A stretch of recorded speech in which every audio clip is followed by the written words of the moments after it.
Bien le bonsoir à tous, dans cette nouvelle vidéo je vais vous parler de Japan Airlines.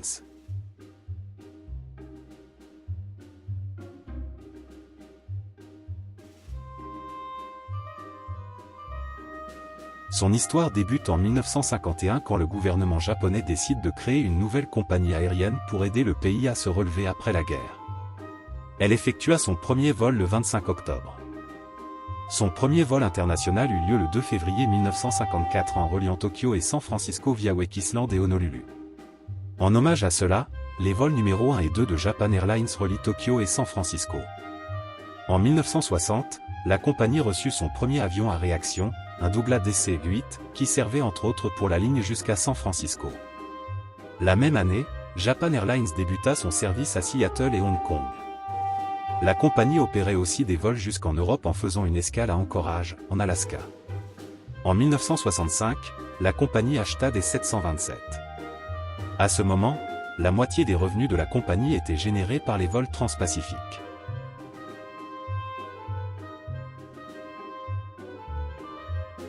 Pour sa flotte court courrier, Japan Airlines possède uniquement des Boeing 737-800. Elle a passé commande de 38 Boeing 737 MAX 8 ainsi que de 11 Airbus A321neo. Ce qui est un peu spécial, c'est qu'elle exploite des avions généralement utilisés pour du long courrier sur des lignes intérieures. Par exemple, une partie des A350-900, 767 et 787 possèdent une configuration domestique et les autres une configuration internationale. La compagnie possède aussi des Boeing 777 qui seront bientôt remplacés par des A350-1000.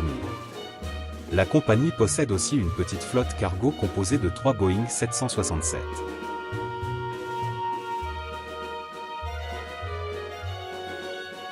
Japan Airlines est basé dans 2 aéroports. Le premier est Tokyo Haneda. Cet aéroport possède 3 terminaux ainsi que 4 pistes, rangées par 2. Le premier terminal est celui occupé par Japan Airlines.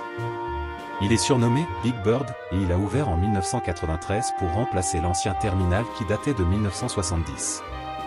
Les 2 premiers terminaux sont reliés par une voie et tous les terminaux sont reliés à la ville par un bus gratuit. Haneda reçoit beaucoup de vols intérieurs alors que Narita reçoit les vols en provenance du monde entier.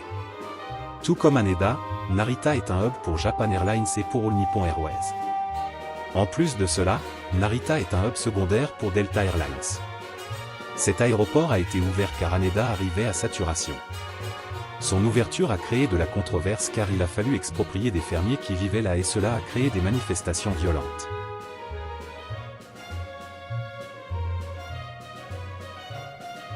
Comme je l'ai dit plus tôt, Japan Airlines possède une configuration domestique et une configuration internationale. Dans la configuration internationale, il existe plusieurs types de suites selon les besoins. Il y a aussi bien évidemment les classiques économie et business. Le système de divertissement s'appelle Magic et il en existe 6 générations. Globalement, à partir de la 3e version, elles se ressemblent. La 5e dispose par exemple d'un écran tactile. La dernière version n'est installée que sur certains 777 et 787. La plupart des avions de Japan Airlines possèdent des caméras extérieures, sur les ailes, la queue et en dessous du cockpit. En ce qui concerne la nourriture, Japan Airlines propose de la cuisine orientale à bord et elle travaille en collaboration avec des grands chefs.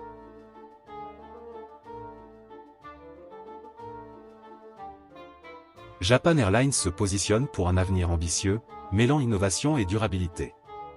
La compagnie japonaise mise sur la modernisation de sa flotte avec l'intégration d'appareils plus économes en carburant, comme l'Airbus A350, afin de réduire son empreinte carbone.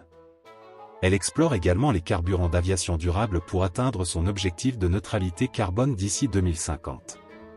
Côté réseau, la compagnie continue d'étendre ses connexions en Asie et renforce ses partenariats, notamment avec les compagnies de l'Alliance Oneworld.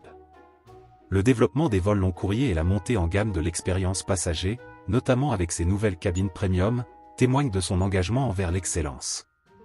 Avec une forte résilience et une volonté d'innovation, Japan Airlines semble bien placé pour rester un acteur clé du transport aérien mondial tout en s'adaptant aux défis environnementaux et technologiques à venir.